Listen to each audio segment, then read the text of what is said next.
야고보서 1장 5절에서 11절까지 말씀 읽겠습니다. 너희 중에 누구든지 지혜가 부족하거든 모든 사람에게 후히 주시고 꾸짖지 아니하시는 하나님께 구하라. 그리하면 주시리라. 오직 믿음으로 구하고 조금도 의심하지 말라. 의심하는 자는 마치 바람에 밀려 요동하는 바다 물결 같으니 이런 사람은 무엇이든지 주께 얻기를 생각하지 말라. 두 마음을 품어 모든 일에 정함이 없는 자로다. 낮은 형제는 자기의 높음을 자랑하고 부한 자는 자기의 낮아짐을 자랑할지니 이는 그가 풀의 꽃과 같이 지나감이라. 해가 돋고 뜨거운 바람이 불어 풀을 말리면 꽃이 떨어져 그 모양의 아름다움이 없어지나니 부한 자도 그 행하는 일에 이와 같이 쇠잔하리라. 아멘. 지난 야고보서 강해 때 1장 1절에서 4절까지 말씀을 살펴보았습니다. 어떤 내용이었는지 기억이 나시죠? 네. 구원을 얻는 믿음에 대해서 주제에 대해서도 말했고요. 또 저자 누가 썼는지 또 수신자가 누구인지에 대해서 나눴는데요. 잠깐 복습을 하고 오늘 말씀을 들어가도록 하겠습니다. 1장 1절에서 4절에 우리가 살펴봤던 것 중에 첫 번째, 이 저자가 누구였다고 했죠? 야고보. 예수님의 동복 이형제라고 했던 그 야고보. 예수님 바로 아래에 있었던 동생이죠. 근데 그 야고보는 자기를 하나님이신 주 예수 그리스도, 하나님이신 주 예수 그리스도의 종이라고 소개를 했던 것을 우리가 살폈고, 또 수신자는 흩어진 12지파, 즉 언약 공동체인 교회라는 것을 우리가 살폈습니다. 거기서 제가 강조했던 부분이 있죠. 뭐라고 했죠? 형제 자매다. 우리가 가족이다. 그런 것들을 강조했습니다. 또 우리도 이 수신자 안에 우리도 포함됐다는 것을 기억하시길 바랍니다. 야고보서의 주제는 참된 믿음이라고 했습니다. 행함이 강조되는 것 같지만 사실 이 야고보서의 주제는 참된 믿음입니다. 믿음이 16번 나오고 행함이 15번 나온다 했다는 것을 우리 기억이 나실 거예요. 그래서 구원을 얻는 믿음은 반드시 우리의 삶 속에서 그 행함에 영향을 주기 때문에 살아있고 참된 믿음은 본질적으로 행함이 있는 믿음이다 라는 것을 우리 함께 나눴습니다. 또 성도들이 어려움을 만났을 때, 그 시련을 당했을 때 우리가 어떤 태도를 가져야 되는가? 기뻐해야 된다. 왜냐하면 하나님은 선하시기 때문이죠. 하나님은 다 계획이 있으십니다. 믿음의 시련이 또 인내를 만들고, 참된 믿음은 연단의 과정을 통해서 그 믿음이 참된 것임을 증명하기 때문에 우리는 시험을 만날 때 오히려 기뻐해야 한다는 것입니다. 그런데 우리가 이 시련을 우리가 다 혼자 이길 수 있는 것이 아니라고 했죠. 우리가 시련 가운데, 시험 가운데 버티다가 결국 승리하게 될 것은 하나님의 능력, 우리를 향한 하나님의 견인, 성도를 향한 하나님의 견고하시고 끝까지 이루시는 그 인내 때문에 우리가 결국 승리하게 될 거라는 것. 그리고 마지막으로 인내를 온전히 이루기 위해서 우리를 한 형제로 부르셨고 우리를 몸으로 부르셨다는 것. 그래서 우리가 항상 말씀을 들을 때 개인적으로 받아야 돼요. 개인적인 것이 많죠. 지극히 개인적인 거예요. 그런데 동시에 우리는 한 몸이기 때문에 유기적인, 그러니까 연결되어 있잖아요. 그리스도 안에서 연결되어 있기 때문에 항상 우리는 교회적으로 우리 교회 안에 어떻게 적용을 할 것인가, 우리는 항상 두 가지를 같이 생각해야 된다는 거예요. 1절에서 자신을 소개하고 문안을 한 후에 2절에서는 야고보는 시험을 기쁘게 여기라는 강력한 명령으로 서신을 시작합니다. 2절에서 4절까지 성도는 시험을 당해도 낙심하지 않고 오히려 기뻐할 수 있는 이유를 설명했습니다. 오늘 이제 본문에서는 이제 우리가 어떻게 해야 할지를 알려줍니다. 우리가 가지고 있는 문제들이 무엇이며 원인은 무엇인지 오늘 말씀을 통해서 한번 함께 살펴보도록 하겠습니다. 5절에서 8절까지 한번 같이 읽어보겠습니다. 너희 중에 누구든지 지혜가 부족하거든 모든 사람에게 후히 주시고 꾸짖지 아니하시는 하나님께 구하라. 그리하면 주시리라. 오직 믿음으로 구하고 조금도 의심하지 말라. 의심하는 자는 마치 바람에 밀려 요동하는 바다 물결 같으니 이런 사람은 무엇이든지 주께 얻기를 생각하지 말라. 두 마음을 품어 모든 일에 정함이 없는 자라. 자, 5절에서 중요한 주제는 지혜입니다. 지혜. 그런데 이 지혜를 어떻게 소개합니까? 지혜가 부족하거든 이라고 말합니다. 여기에서 부족하다는 말은요 4절에서 나왔던 말이에요. 4절에 바로 보면 인내를 온전히 이루라. 이는 너희로 온전하고 구비하여 조금도 부족함이 없게 하려 함이라. 고린말 읽기 같은 표현 방법은요 당시의 교훈적인 글에서 많이 사용했던 어떤 문학적인 표현입니다. 하지만 우리는 이 문학적인 표현을 넘어서 더 이 지혜라는 단어에 또 부족함이라는 이 표현에 더 깊은 의미가 있는 것을 우리가 알 수가 있습니다. 야고보는 시험을 당할 때 우리 자신의 연약함이 드러나게 되는데 그 중에서 가장 부족한 것이 바로 지혜라는 것을 말하고 있습니다. 지혜는 무엇입니까? 하나님을 아는 것입니다. 그분의 뜻을 아는 것. 우리가 겪는 모든 일들 가운데 하나님의 뜻이 무엇인지, 하나님께서 무엇을 하시는지 그것을 깨닫는 것, 그리고 우리 삶 속에 그것을 적용하는 것, 또한 그것을 삶으로 살아내는 것이 지혜입니다. 지혜가 있는 사람은 여러 가지 시험 속에서 인내할 수 있습니다. 왜냐하면 시련의 그 이유와 목적과 과정과 그 결말을 주관하시는 하나님을 바라보기 때문입니다. 또 그분을 경외하기 때문이죠. 또한 그분이 우리에게 어떤 하나님이신 것을 믿기 때문이죠. 그 하나님은 선하신 분이시라는 것을 우리는 믿기 때문에 그 하나님을 통해 시험을 이길 수 있는 진정한 힘과 기쁨을 얻게 됩니다. 야고보서에서 이 지혜는 매우 중요한 개념입니다. 3장에 또 4장에서 더 이 지혜에 대해서 다루도록 할 것입니다. 그렇다면 이 지혜를 어떻게 얻을 수 있습니까? 우리 교회는 지혜가 없죠? 네, 교회마다 지혜 자매님들이 많이 계신데 어떻게 얻을 수 있어요? 5절에서 야고보는 하나님께 구하라고 명령합니다. 권면합니다. 하나님은 모든 사람에게 후히 주시고 꾸짖지 않으시는 분이십니다.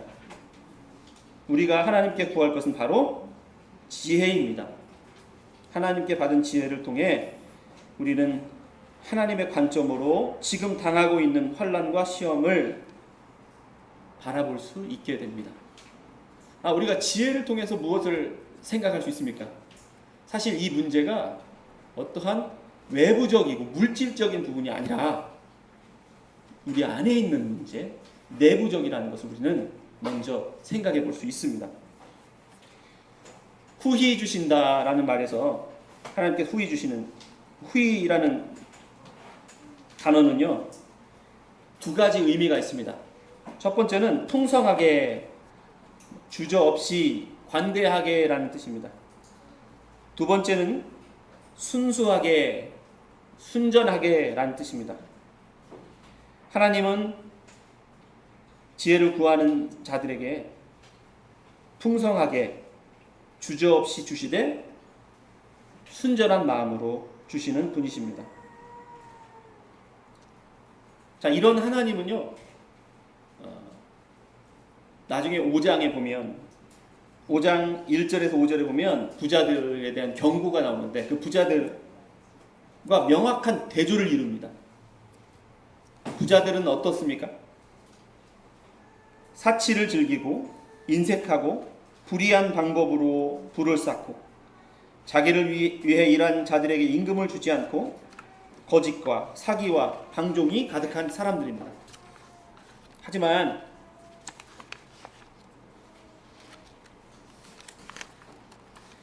하나님은 어떻습니까? 넉넉하게 후히 베푸시는 분이십니다. 우리는 그 사실을 기억해야 됩니다. 하지만 우리가 시험을 당할 때 그 하나님, 넉넉히 주시고 우리에게 부족함 없이 풍성하게 주시는, 후히 주시는 그 하나님을 생각하고 그분께 나아가서 기도하기보다는 우리는 어떤 방법을 주로 택합니까? 우리의 첫 번째 어떤 그 반응이 무엇입니까? 그 반응은 사실 우리의 영적인 상태, 우리의 마음 상태를 드러냅니다. 여러분 어떻게 하십니까? 바로 엎드려서 기도합니까? 그럴 때도 있으시죠? 네. 그럴 때도 있으시지만 또 안 그럴 때도 있으시죠? 어떻게 하죠? 전화하죠. 누구한테 전화합니까? 네. 가장 의지하고 신뢰하고 내 얘기를 잘 들어주고 마음을 터놓을 수 있는 사람에게 전화도 하고 내가 할 수 있는 어떤 방법, 머리를 굴리죠. 머리를 굴려서 내가 뭘 할 수 있을까 막 생각을 합니다. 이거 어떻게 하고 해서 이렇게 하면 되겠구나, 이래도 안 되겠는데 막 걱정하다가 또 고민하다가 또 인터넷도 찾아보고 유튜브도 찾아보시고 여러 가지 각가지 방법들을 사용해서 어떻게든 문제를 해결해 보려고 하다가 안 되면 그때 우리는 하나님을 찾을 때가 있습니다. 찾을 때가 많습니다. 하나님께 나아가 지혜를 구하며 성령의 조명을 통해서 시험의 진정한 원인과 의미를 찾는데 우리는 많은 시간이 걸리게 되는 것을 우리 자신의 삶을 통해 알 수가 있습니다. 왜 간구하지 않을까요? 우리는 왜 바로 하나님 앞에 나아가지 않을까요?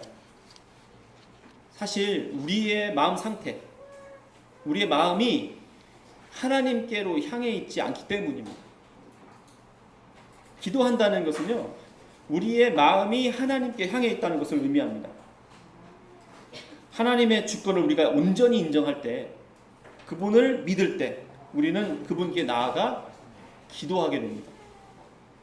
우리가 시련 속에서 하나님께 간구하지 않는 것은 사실 그 태도 자체가 이미 그 문제의 원인을 갖고 있습니다. 시련의 원인이죠. 이어지는 말씀 속에서 더 자세한 그 답들을 찾아보도록 하겠습니다. 먼저 6절에서 8절을 보면 우리가 당한 그 시련의 원인을 알려주는 두 단어가 등장합니다. 6절에서 먼저 의심하다라는 단어가 나옵니다. 의심하지 말라. 의심하는 자는 두 번이나 사용됐죠. 의심하다라고 번역된 이 단어, 그리고 8절에 두 마음이라고 번역된 이 단어. 먼저 의심하다라고 번역된 단어는요, 헬라어로 디아크리노메스라는 단어입니다. 이 원형은 디아크리노라는 단어인데, 디아는 전치사인데, 통하여, 뭐뭇을 통하여, 뭐뭐에 의해서, 뭐뭐 때문이라는 뜻이고요. 크리노는 어원이 복잡한데, 의심하다, 판단하다, 이런 뜻들이 있습니다. 신약에서 번역된 구절들을 보면요, 디아크리노가 함께 이렇게 함께 사용됐을 때는 보통 의심하다로 많이 번역이 됐고요. 그냥 전치사가 없고 크리노라는 단어만 쓸 때는 심판하다, 비판하다, 판단하다라는 단어로 쓰이거든요. 그래서 지금 이 단어가 함께 쓰였기 때문에 이 구절에서도 의심하다라고 번역을 했습니다. 의심하다라고 보는 것도 뭐 틀린 건 아니죠. 맞아요. 근데 판단하다라고 보면 문맥상도 좀 더 자연스러울 것 같습니다. 판단하다. 그러면 어떻게 해석하면 좋을까요? 오직 믿음으로 구하고, 조금도 하고 말라는 같이 원래 사용되는 거거든요. 한 단어예요. 조금도 말라는. 그러면은 조금도 말라를 붙여서 믿음으로 구하고, 그러니까 스스로 자신을 정죄하지 말라. 무슨 말이냐면 하나님은 후히 주시고 넉넉히 주시는 분인데, 내가 생각할 때 나는 죄인이고 내가 이렇게 큰 죄인이고 내가 죄를 많이 졌으니까 하나님은 내 기도를 안 들어주실 거야. 물론 회개해야 돼요. 회개해야 됩니다. 하지만 우리가 어떤 그 세상적인 논리로 생각하면, 세상적인 논리는 어떻습니까? 경제적인 논리는 어때요? give, take. 주고 받고, 받으면 주고, 이거죠. 누구나 다 하잖아요. 이거는 죄인들도 다 이거 하잖아요. 주는 사람에게는 주고, 내가 받으면 주고, 줬으니까 나도 주겠지 하고 기다리는 것이 우리의 어떤 세상적인 논리잖아요. 그러니까 하나님한테도 이런 것들을 우리가 생각하는 거예요. 내가 이렇게 했으니까 안 되겠구나. 넉넉하신 주님을 모르고 기도하지 말라는 거예요. 그러니까 내 스스로 나는 이렇게 죄인이니까 스스로를 정죄하며 정죄를 받으며 그런 상태에 있다는 것을 지적하는 거예요. 그러면서 하지 말라는 거예요. 그렇게 하지 말라. 그렇게 스스로를 판단하고 정죄하는 사람은 마치 바람에 밀려 요동하는 바다 물결 같다고 얘기하는 거예요. 이런 사람은 주께 무엇이든지 얻을 생각을 하지 말라. 응답받을 생각하지 말라라고 하는 겁니다. 의심하다라고 우리가 이 구절을 생각할 때 한 가지 문제점이 있어요. 왜냐하면 우리가 대부분 이 구절을 생각할 때 어떻게 받아들이냐면 의심하다에 강조점을 둡니다. 그러니까 믿기만 하면 된다는 거예요. 내가 원하는 것이 있으면 막 써요. 내가 원하는 배우자를 써. 10가지 조건들을 씁니다. 그리고 내가 원하는 그것들이 이루어질 때까지 계속 기도하는 거예요. 내가 생각하고 기도하고 의심하지 않으면 주신다는 거죠.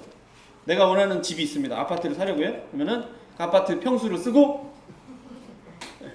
가격을 쓰고 정확하게 구체적으로 쓰라는 거죠. 쓰고 의심하지 말라는 거예요. 강조점이 어디 있어요? 의심하지 말라는 거 있어요. 근데 이 꿈은, 이 기도 제목은 누가 가진 거예요? 어디서 온 겁니까? 하나님이 주신 걸까요? 아니면 우리의 욕심일까요? 근데 우리는 사실 때로가 아니라 많이 우리의 생각과 우리의 욕심이 투영된 그 기도 제목을 가지고 하나님께 나아갈 때가 많죠. 이제 후반에 이 야고보서에서 그 말씀에 대해 경고하잖아요. 우리가 구하여도 받지 못하는 것은 뭐예요? 우리의 욕심 때문에 잘못 구하는 거라고 얘기하잖아요. 그러니까 여기서 강조점이 의심이 아니라, 의심하다라는 것보다는 스스로 정죄하지 말고 하나님은 어떤 분이신지를 기억하며 나아가라. 그분께 기도하라. 근데 무엇을 구하라고요? 지혜를 구하라. 라고 하는 것을 우리는 기억해야 됩니다.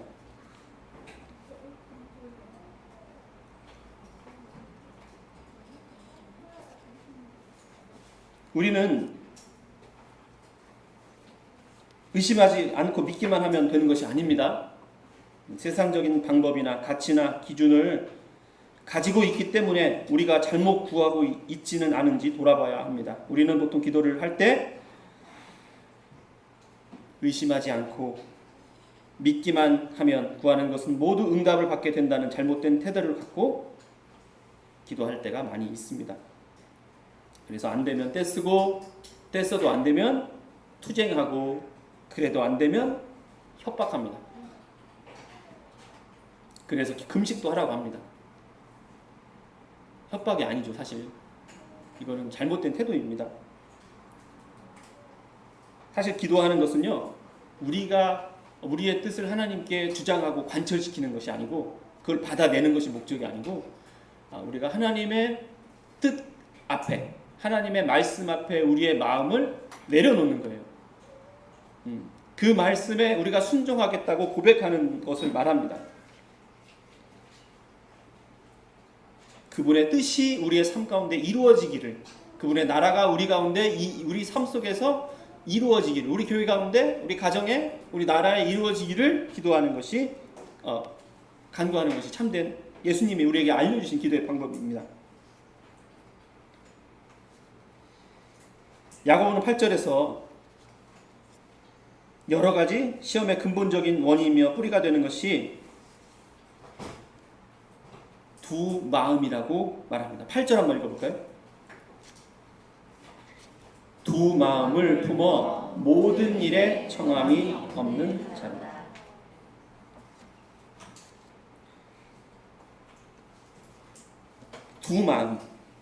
두 마음은 원래 이 원어가 딥시코스인데요.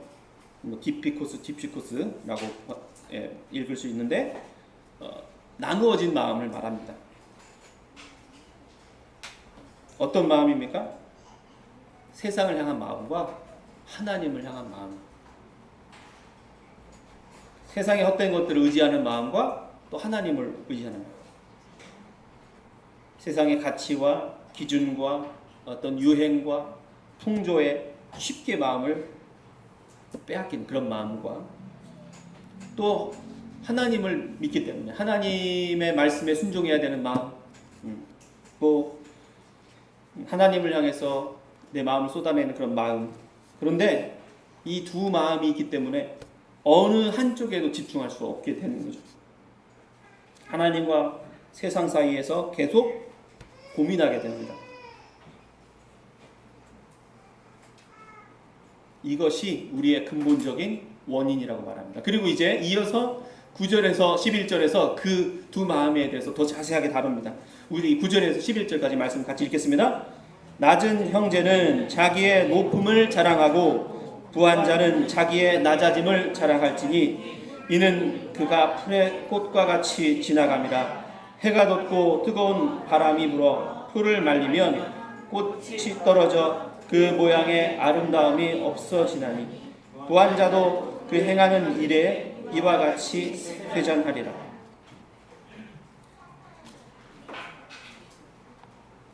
자, 9절에서 11절에 가난과 부의 문제를 다룹니다. 가난과 부의 문제.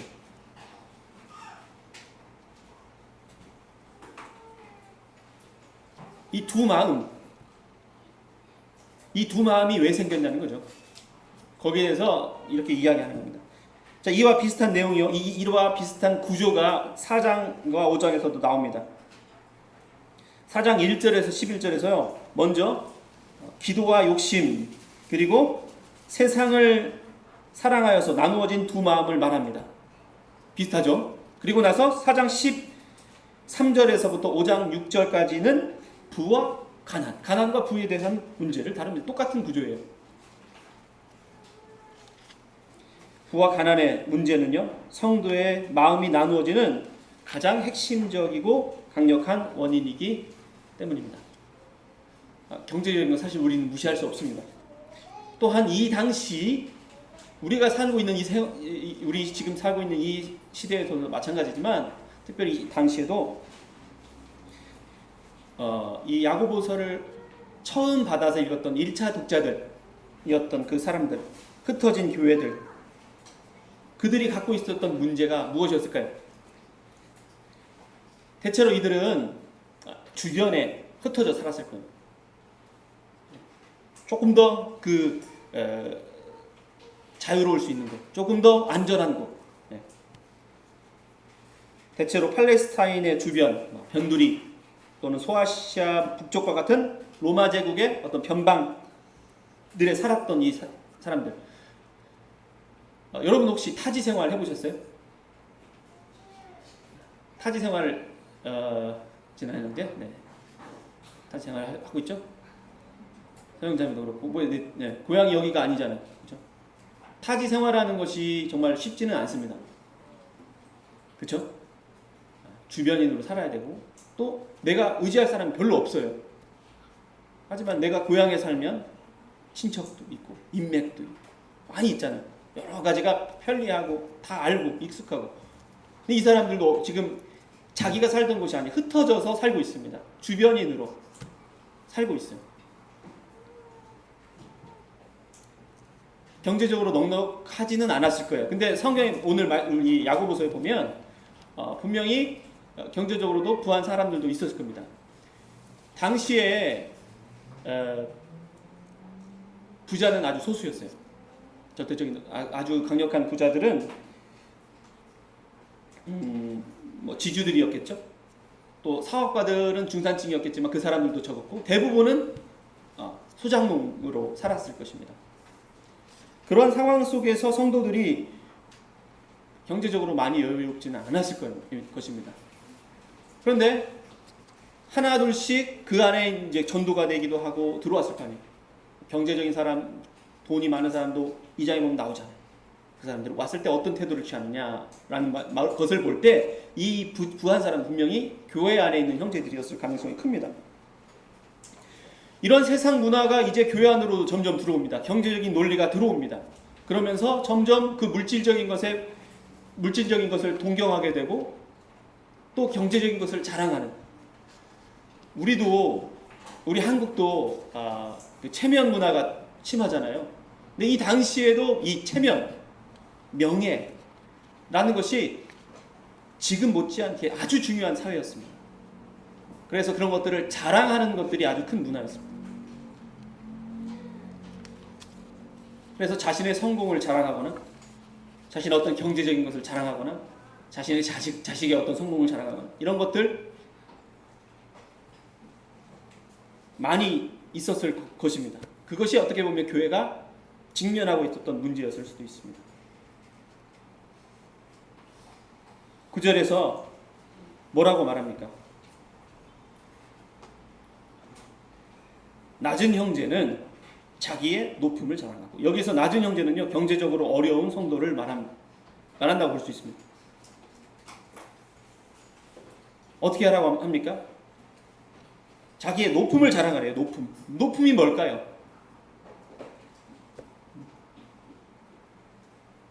하나님의 백성이 된 것이죠. 천국을 소유하게 된 것이죠. 부한 자들과 비교하지 말라는 거예요.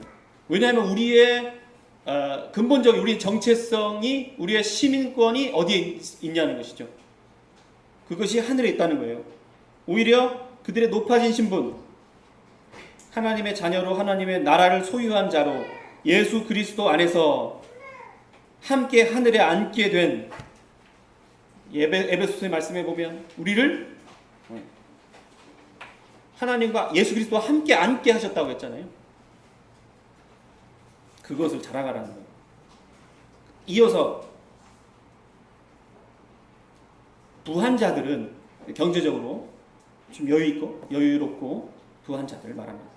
자기의 낮아짐을 자랑하라고 명령합니다.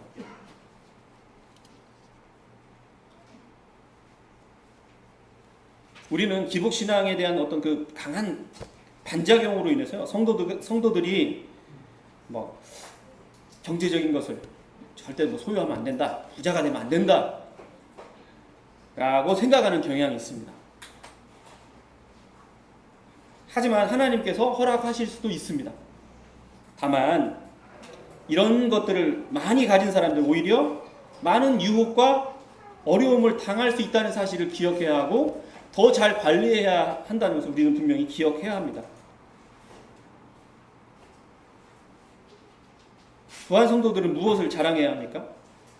예수 그리스도 안에서 세상의 어떤 그 부와 명예와 권력과 이 모든 것들이 아무것도 아니라는 사실을 기억하며 낮아진 마음, 즉 겸손한 태도로 다른 형제를 돌아보고 함께 나누고 섬기며 사는 것, 이것이 바로 낮아지는 것을 자랑하는 것입니다.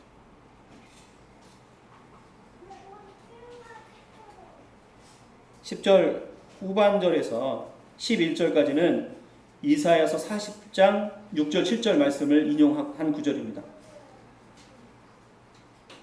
유명한 말씀이죠. 풀이 우거질 때는 정말 풍성합니다. 꽃은 정말 아름답고 화려합니다. 하지만 풍성하고 아름다운 순간은 정말 순식간에 사라져버립니다. 성도는 믿기 전에 가치 있게 여겼던 모든 것들, 그 모든 것들이 풀처럼 마르고 꽃처럼 시든다는 것을 이미 깨달은 사람들입니다. 그래서 그러한 것들에 더 이상 가치를 두지 않고 또한 그것들을 갈망하거나 구하거나 자랑하지도 않는 사람들입니다.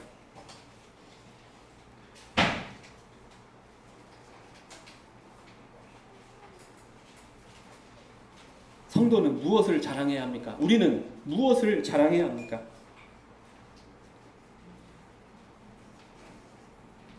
우리가 오랜만에 사람들 만나면 자랑하고 싶은 것들 있잖아요. 이렇게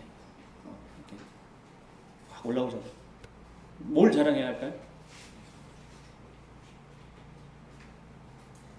에레미야 9장 23절에서 24절 말씀에서 우리가 자랑할 것과 자랑하지 말 것을 가르쳐 줍니다. 이 말씀은 한번 같이 찾아서 한 목소리로 읽어보도록 하겠습니다.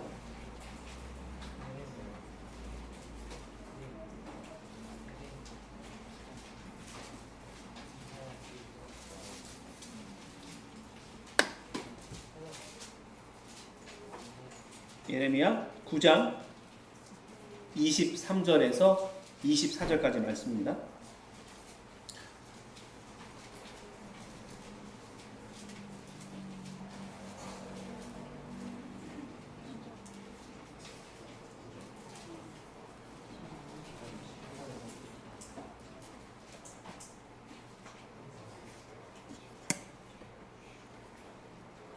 찾으셨습니까?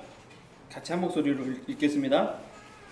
여호와께서 이와 같이 말씀하시되 지혜로운 자는 그의 지혜를 자랑하지 말라. 용사는 그의 용맹을 자랑하지 말라. 부자는 그의 부함을 자랑하지 말라. 자랑하는 자는 이것으로 자랑할지니 명철하여 나를 아는 것과 나 여호와는 사랑과 정의와 공의를 땅에 행하는 자인 줄 깨닫는 것이라. 나는 이 일을 기뻐하노라. 여호와의 말씀입니다. 아멘. 우리는 자신의 지혜와 부함을 자랑하지 말아야 합니다. 우리는 하나님의 은혜로 그분을 알게 되고 또한 그 하나님께서 사랑과 정의와 공의를 행하시는 분임을 깨닫는 것을 자랑해야 합니다.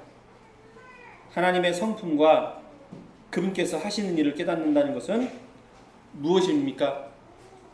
하나님의 성품을 알게 됨으로 우리의 삶이 변화하여 그분께서 행하시는 일을 기뻐하며 우리도 그 힘을 다해 그 하나님께서 기뻐하시는 일에 우리의 삶을 드리는 것을 의미합니다. 이런 것이 야고보서에서 말하고 있는 참된 경건의 삶입니다. 이것이 성도의 진정한 자랑입니다.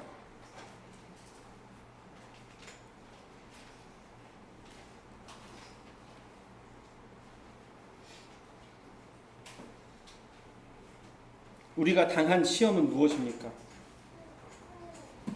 시험의 근본적인 문제는 무엇입니까? 사실 우리가 당한 시험들의 근본적인 원인은 멀리 있지 않습니다. 우리는 지금 코로나가 우리에게 큰 시험이지만 이 외부적인 것에서 우리의 문제의 원인을 찾지 않으면 좋겠습니다. 이 시련의 원인, 또 이 시련을 해결할 수 있는 방법, 우리 안에 있습니다. 바로 우리 안에 있는 이 나누어진 마음, 두 마음. 하나님과 세상을 동시에 둘 다 얻으려고 하는 이 마음. 어느 쪽에도 속하지 못하고 계속 방황하며 서 있는 이 마음.